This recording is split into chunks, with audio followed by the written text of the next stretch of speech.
Hello future nurses. तो कैसे हैं आप लोग? उम्मीद करती हूँ स्वस्थ होंगे, मस्त होंगे, ज़बरदस्त होंगे, पढ़ाई लिखाई कर रहे होंगे। और इसी को कॉन्टिन्यूस बनाने के लिए मैं लेकर के आई हूँ एक नया टॉपिक, जो कि है एक्टोपिक प्रेगनेंसी। वैसे अगर देखा जाए तो आप इस टॉपिक के लिए नए नहीं हैं, हम लोग फैमिलियर हैं, because you have discuss this earlier. So last class में हमने पढ़ा था कि एक्टोपिक प्रेगनेंसी क्या होती है, एक्टोपिक प्रेगनेंसी अगर है तो ये कहाँ कहाँ पे हो सकती है, इसके साइट्स क्या क्या हैं, इनके हमने कॉजेज़ पढ़े थे, रिस्क फैक्टर्स पढ़े थे, साथ ही साथ हमने क्लिनिकल मैनिफेस्टेशन भी पढ़ा था। तो पार्ट 1 में हमने इतनी सारी चीज़ें डिस्कस कर ली हैं। अगर अभी आप उस क्लास में नहीं रहे हैं या फिर नहीं देखा है अब तक, तो आप प्रीवियस क्लासेस जाकर देख सकते हैं, जिसमें कि हमने एक्टोपिक प्रेगनेंसी पार्ट 1 डिस्कस कर लिया है। सो आज हम एक्टोपिक प्रेगनेंसी का पार्ट 2 देखेंगे, जिसमें कि हम डायग्नोस्टिक इवैल्यूएशन देखेंगे, उसके बारे में जानेंगे और मैनेजमेंट के बारे में। ठीक है, सो लेट्स बिगिन।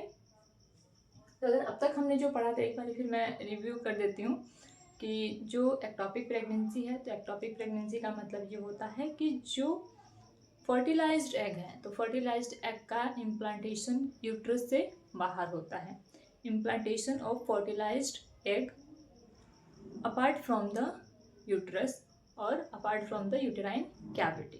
ठीक है, तो यूटेराइन कैविटी से अलग, चाहे वो एब्डोमेन में हुआ, फैलोपियन ट्यूब में हुआ, कहीं भी, इधर कहीं भी अगर उसका इम्प्लांटेशन हो रहा है तो उसको हम बोलते हैं एक्टोपिक प्रेगनेंसी। तो बेसिकली एक्टोपिक प्रेगनेंसी हमारे इसके कई सारे साइट हो सकते हैं, जो कि हम प्रीवियस क्लास में देख चुके हैं। तो अभी हम सिर्फ इसको डायग्नोस्टिक इवैल्यूएशन से देखेंगे। तो अब हमें ये पता लगाने के लिए कि जो एक्टोपिक प्रेगनेंसी एक्चुअल में है तो कैसे पता लगाएंगे, तो उसके लिए क्या क्या टेस्ट कर सकते हैं हम देखेंगे आज। ठीक है, वैसे जो हमें महारत हासिल है, या फिर जो हम आंख बंद करके हर डिजीज कंडीशन में लिख देते हैं, डायग्नोस्टिक इवैल्यूएशन में लिख देते हैं, वो है हमारा हिस्ट्री कलेक्शन और फिजिकल एग्जामिनेशन। तो यहाँ पे भी हम उसी प्रथा और परंपरा को लेकर के आगे बढ़ते हैं। तो सबसे पहले हम क्या करेंगे, history collection about previous pregnancy. तो हमारे पास मदर आई हैं, तो मदर से हम प्रीवियस जो प्रेगनेंसी थी उसके बारे में हिस्ट्री कलेक्ट करेंगे। हिस्ट्री कलेक्ट ये करेंगे कि प्रीवियस प्रेगनेंसी जो है वो कैसी थी, मतलब कि उसके सिम्टम्स क्या थे, कुछ अदर कॉम्प्लिकेशन हुए थे, या फिर ड्यूरिंग प्रेगनेंसी जो फिजियोलॉजिकल चेंजेस होते हैं, माइनर एलिमेंट्स हैं, वो क्या क्या थे। तो ये सारी हिस्ट्री हम जो प्रीवियस प्रेगनेंसी है उससे लेंगे। ठीक है, नेक्स्ट वन है physical examination to check for pain, tenderness और मास। फिजिकल एग्जामिनेशन भी कंपलसरी, क्योंकि अगर हम देखें, याद किया जाए तो जो एक्टोपिक प्रेगनेंसी हम पढ़ रहे थे, तो एक्टोपिक प्रेगनेंसी के साइन एंड सिम्टम्स में हमने देखा था कि पेन भी होता है मदर को, साथ ही साथ नोजिया, वॉमिटिंग होती है, और कई बार ऐसा होता है कि वजाइनल ब्लीडिंग भी होता है। तो ये सारी चीज़ें हम फिजिकल एग्जामिनेशन से पता करते हैं। अगर आपको कोई कन्फ्यूजन है तो मैं बता दूं कि टेंडरनेस मतलब ये होता है पेन ड्यूरिंग पाल्पेशन। वैसे तो पेन हो रहा है मदर को, बट अगर पाल्पेशन के टाइम पे भी पेन हो रहा है, कहीं भी ऐसा पार्ट जहाँ पे हम उसको टच कर रहे हैं, उसको पाल्पेट कर रहे हैं और हमें पेन फील हो रहा है, उस पेन को हम पाल्पेशन बोलते हैं, सॉरी उस पेन को हम टेंडरनेस बोलते हैं। तो अगर कहीं भी टेंडरनेस वर्ड आए तो पेन ड्यूरिंग पाल्पेशन। ठीक है, नेक्स्ट हम देखेंगे एचसीजी लेवल। एचसीजी का मतलब होता है ह्यूमन कोरियोनिक गोनाडोट्रोपिन हार्मोन। ये बहुत बढ़िया रोल प्ले करता है हमारी प्रेगनेंसी में। ठीक है, तो अभी आप लोग सोच रहे हो कि ये डायग्नोस्टिक इवैल्यूएशन से कैसे रिलेटेड है वो इस तरीके से कि जो नॉन प्रेग्नेंट स्टेज होता है, ऐसे फीमेल जो कि प्रेग्नेंट नहीं है, उनमें एचसीजी का जो लेवल होता है वो 5 इंटरनेशनल यूनिट पर लीटर एचसीजी सीरम, मतलब कि 5 इंटरनेशनल यूनिट होता है नॉन प्रेग्नेंट फीमेल में, नेशनल यूनिट पर लीटर। ठीक है, ये है हमारा नॉन प्रेग्नेंट स्टेज का। ठीक है, अब आप अगर ये प्रेग्नेंट फीमेल में देखें तो प्रेग्नेंट फीमेल में जो एचसीजी का लेवल होता है वो लेवल हर तीसरे दिन दुगना हो जाता है। ठीक है, तो हर तीसरे दिन दुगना हो जाएगा अगर नॉर्मल प्रेगनेंसी रहेगी तो इसीलिए प्रेगनेंसी में जनरली हम एचसीजी का टेस्ट करते हैं, एचसीजी सीरम देखते हैं। बट अगर एक्टोपिक प्रेगनेंसी है तो उसमें क्या होता है, ये एचसीजी लेवल डाउन होता है, रिड्यूस होता है। ठीक है, तो यहाँ से हम इसको डायग्नोस्टिक इवैल्यूएशन के तौर पे लेते हैं कि अगर एचसीजी लेवल डिक्रीज हो रहा है, बेसिकली तो उसको इंक्रीज होना चाहिए, तो अगर डिक्रीज हो रहा है, रिड्यूस हो रहा है, इसका मतलब कि ये एक्टोपिक प्रेगनेंसी है। दूसरी चीज हम आते हैं सीरम प्रोजेस्टेरॉन लेवल पे। जो सीरम प्रोजेस्टेरॉन लेवल है, तो अगर सीरम प्रोजेस्टेरॉन लेवल को आप देखें तो इसमें 5 नैनोग्राम पर ml क्या होता है, एबनॉर्मल कंसीडर होता है।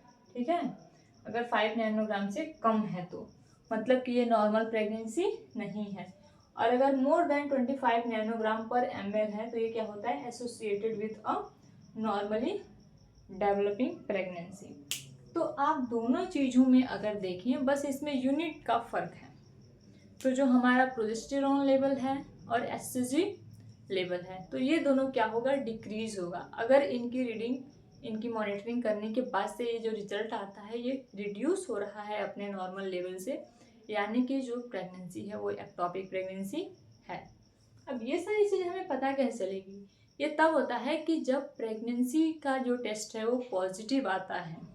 ठीक है, प्रेगनेंसी का टेस्ट तो पॉजिटिव आ रहा है, आपने जो भी यूपीटी वगैरह किया, यूरिनरी प्रेगनेंसी टेस्ट, तो यूपीटी में क्या हुआ, पॉजिटिव आया है, बट उसके बाद ये सारी जो हम टेस्ट कर रहे हैं, एचसीजी लेवल रिड्यूस हो रहा है, सीरम प्रोजेस्टेरॉन भी रिड्यूस हो रहा है, ये सारी चीज़ें हमें फाइंड आउट करने में हेल्प करती हैं कि जो प्रेगनेंसी है वो एक्टोपिक प्रेगनेंसी है।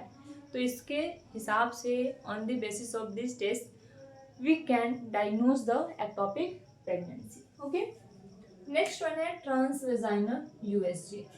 ट्रांसवेजाइनल यूएसजी में हमें ये फ़ायदा मिलता है कि उसमें जो भी हमने कॉजेज या फिर रिस्क फैक्टर में देखा था कि फैलोपियन ट्यूब में किसी प्रकार का कोई स्कार है, मास है, ब्लॉकेज है, तो ये सारी चीज़ें हमें देखने को मिल जाती हैं, हम फाइंड आउट कर लेते हैं। एक और है लैप्रोस्कोपी।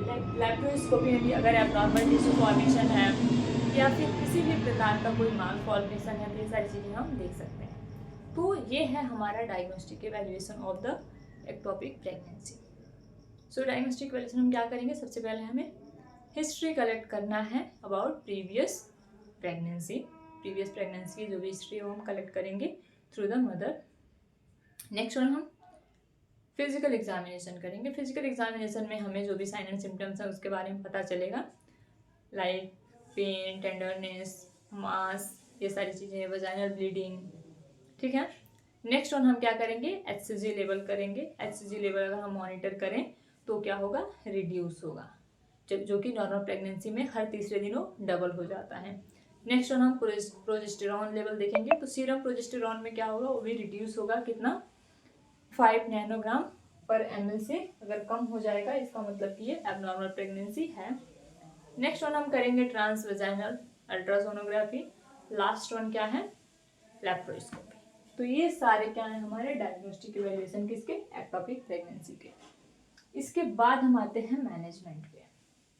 तो जैसा कि हम नर्सिंग में पढ़ते हुए आ रहे हैं, तो नर्सिंग में जो हमारा मैनेजमेंट होता है कोई हमारा 3 मैनेजमेंट देखते हैं, मेडिकल, सर्जिकल और नर्सिंग। ठीक है, तो सबसे पहले हम मेडिकल मैनेजमेंट देखें।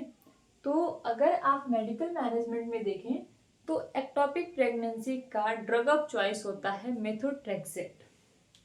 क्या होता है, methotrexate, drug of choice of ectopic pregnancy, drug of choice of ectopic pregnancy. Ectopic pregnancy का ड्रग ऑफ चॉइस क्या होता है, मेथोट्रेक्सेट। ये जनरली कई बार आपको ऑब्जेक्टिव क्वेश्चन या फिर ऐसे एमसीक्यूज में देखने को मिलता है। तो मेडिकल मैनेजमेंट में देखते हैं, मेडिकल मैनेजमेंट में हमारा एक ड्रग है मेथोट्रेक्सेट, जो कि जिसको कि हम ड्रग ऑफ चॉइस भी बोलते हैं एक्टोपिक प्रेगनेंसी का। ये कितना दिया जाता है, 1 mg पर kg बॉडी वेट, मतलब कि जितना उसका बॉडी वेट होगा, तो एक बॉडी वेट मतलब 1 kg बॉडी वेट के लिए 1 mg हम मेथोट्रेक्सेट देते हैं। ठीक है, ये करता क्या है, तो it refers with DNA synthesis and stop cell from multiplying या फिर सेल डिवाइडिंग। तो ये क्या करता है कि ये डीएनए सिंथेसिस करता है और जो मल्टीप्लिकेशन होता है सेल्स का, ठीक है, उसको रोक देता है। कैसे कि देखो, अगर जनरली नॉर्मल प्रेगनेंसी है तो उसमें भी सेल्स मल्टीप्लाई करते हैं, डिवाइड करते हैं एक दूसरे से, तभी तो उसमें फीटस में जो भी सेल्स हैं वो बढ़ते हैं, उसके बाद से फीटस ग्रो करता है, ठीक है। तो हमारी नॉर्मल प्रेगनेंसी है तो ये अच्छी चीज़ है कि फीटस ग्रो कर रहा है। बट एबनॉर्मल प्रेगनेंसी है, उसमें हम नहीं चाहेंगे कि फीटस ग्रो करे, because we can't deliver that normally, ठीक है। तो इसके लिए हमें क्या करते हैं, मेथोट्रेक्सेट देते हैं ताकि जो उसमें मल्टीप्लिकेशन हो रहा है सेल्स का वो स्टॉप हो जाए। अगर मेथोट्रेक्सेट काम नहीं करता है, यानी कि उससे हमें रिजल्ट नहीं मिलता है, then we will go for surgical management, ठीक है। कभी भी हम सर्जिकल मैनेजमेंट पे तभी आते हैं जब हमारा मेडिकल मैनेजमेंट फेल हो जाता है, ये बात तो हम सबको पता है। तो सर्जिकल मैनेजमेंट में देखो क्या करेंगे। अब देखो, ये हम जो हमारा कॉज था उससे रिलेट करेंगे। कॉज क्यों हो रहा था, क्योंकि हमें पता है कि जो हमारा फर्टिलाइजेशन होता है एम्पुलरी इस्थिमस जंक्शन में होता है, ठीक है, ये एम्पुलरी इस्थिमस जंक्शन, ठीक है। तो यहाँ पे क्या हुआ, फर्टिलाइजेशन हुआ। यहाँ पे अगर फर्टिलाइजेशन हुआ और वो ट्रेवल करके यूट्रस में, रूम में नीचे नहीं आ पा रहा है यूट्राइन कैविटी में, इसका मतलब ये है कि फैलोपियन ट्यूब में किसी प्रकार की ब्लॉकेज है, किसी भी प्रकार की कोई माल फॉर्मेशन है, जब भी तो ये ट्रैवल नहीं कर रहा है ना। तो अगर ये ट्रैवल नहीं कर रहा है तो इसके लिए हमें क्या करना है, फैलोपियन ट्यूब में जा करके और उसमें रिपेयरिंग करनी है, उसमें से चीज़ों को निकालना है। तो सर्जिकल मैनेजमेंट में बेसिकली हमारा जो सबसे पहले आता है क्या, पहली बात तो हम लैप्रोस्कोपिक अप्रोच करेंगे। मतलब कि लैप्रोस्कोपिक अप्रोच का मतलब ये है कि लैप्रोस्कोपिक सर्जरी करेंगे या फिर जो भी रिपेयरिंग करना है वो करेंगे। तो उसमें हमें क्या करना है, incise the affected fallopian tube and remove only the pregnancy. देखो, दो केस आ रहा है। अगर एक्टोपिक प्रेगनेंसी है तो पहला केस ये है कि हम लैप्रोस्कोपी का यूज करके और सिर्फ एबनॉर्मल प्रेगनेंसी यानी कि एक्टोपिक प्रेगनेंसी को वहां से रिमूव करना है, ठीक है। दूसरा केस ये है कि एक्टोपिक प्रेगनेंसी को तो हम रिमूव कर ही रहे हैं, साथ ही साथ जो पार्ट अफेक्टेड है उसको भी रिमूव कर दे रहे हैं। तो दो चीजें यहाँ पे नोटिस करना। तो अगर हम अफेक्टेड फैलोपियन ट्यूब से सिर्फ प्रेगनेंसी को रिमूव करते हैं तो उसको बोलेंगे साल्पिंजेस्टोमी, ठीक है। तो साल्पिंजेस्टोमी SALPINGOSTOMY, मतलब कि इसमें हम रिपेयरिंग कर रहे हैं, हम सिर्फ रिमूव कर रहे हैं किसको, प्रेगनेंसी को। नेक्स्ट वन है remove the affected tube with pregnancy, मतलब कि जो फैलोपियन ट्यूब का जो पार्ट है जो अफेक्टेड है, जिसमें कि प्रॉब्लम है, जिसमें कि ब्लॉकेज हुआ है, उस पार्ट के साथ साथ हम क्या कर रहे हैं, प्रेगनेंसी को रिमूव कर रहे हैं। उस केस में हम क्या बोलते हैं, साल्पिंजेक्टोमी। देखो, साल्पिंज ये जो वर्ड आता है ये फैलोपियन ट्यूब के लिए आता है, क्योंकि अगर आप कोई क्वेश्चन देखें या फिर याद करें तो बहुत जगह आपने पढ़ा होगा साल्पिंजाइटिस। इसका मतलब ये होता है इन्फ्लामेशन ऑफ फैलोपियन ट्यूब। उसी तरह से यहाँ पे है कि अगर हम फैलोपियन ट्यूब से सिर्फ प्रेगनेंसी को रिमूव करते हैं तो साल्पिंजेक्टोमी बोलते हैं, साल्पिंजेक्टोमी। और अगर हमने क्या किया, प्रेगनेंसी के साथ फैलोपियन ट्यूब के अफेक्टेड पार्ट को भी रिमूव कर दिया तो उसको हम साल्पिंजेक्टोमी बोलेंगे। 3 वर्ड है, हमें कभी भी इसमें कंफ्यूज नहीं होना है। सिर्फ अफेक्टेड पार्ट से, ये भी छोड़ दो, बस इतना सोचो कि अगर फैलोपियन ट्यूब से फैलोपियन ट्यूब यानी कि उसके जो एनाटॉमी है, उसकी एनाटॉमी के अलावा, मतलब कि फैलोपियन ट्यूब के पार्ट के अलावा किसी भी चीज़ को उसमें सब रिमूव कर रहे हैं और वो कोई भी चीज़ क्या है, प्रेगनेंसी है, ठीक है, इम्प्लांटेशन है, एम्ब्रियो है, उसको हम रिमूव कर रहे हैं, साल्पिंजेक्टोमी बोलेंगे। पार्ट्स के साथ साथ अगर प्रेगनेंसी को रिमूव कर रहे हैं साल्पिंजेक्टोमी बोलेंगे, और अगर फैलोपियन ट्यूब में इन्फ्लामेशन हो रहा है तो साल्पिंजाइटिस बोलेंगे, ठीक है। ये चीज़ें क्लियर हैं। अब हम आते हैं अपने रोल पे, यानी कि इसमें नर्सिंग रोल क्या है, नर्सिंग मैनेजमेंट क्या है। तो सबसे पहले तो हमारा जो रोल आता है वो ये है कि हमें अप्रोच करना है, हमें डायग्नोस करना है, हमें पेशेंट को हम कितने अच्छे से अप्रोच कर सकते हैं। ठीक है, डायग्नोसिस में जो कि हमने अभी पहले तो जो भी हमारे वाइटल साइंस हैं ये हमारा मेन है। ठीक है, तो हमें मदर का वाइटल साइन लेना है, इसके साथ उनको इतना कंफर्टेबल फील कराना है ताकि ये जो हिस्ट्री हम ले रहे हैं ना, जो फिजिकल एग्जामिनेशन कर रहे हैं, हिस्ट्री कलेक्ट कर रहे हैं, तो अगर कोई आपके साथ कंफर्टेबल नहीं होगा, अगर उसको ये फील नहीं हो रहा है कि आपसे वो कुछ चीज़ें अपनी शेयर कर सकता है, तब तक वो शेयर नहीं करेगा।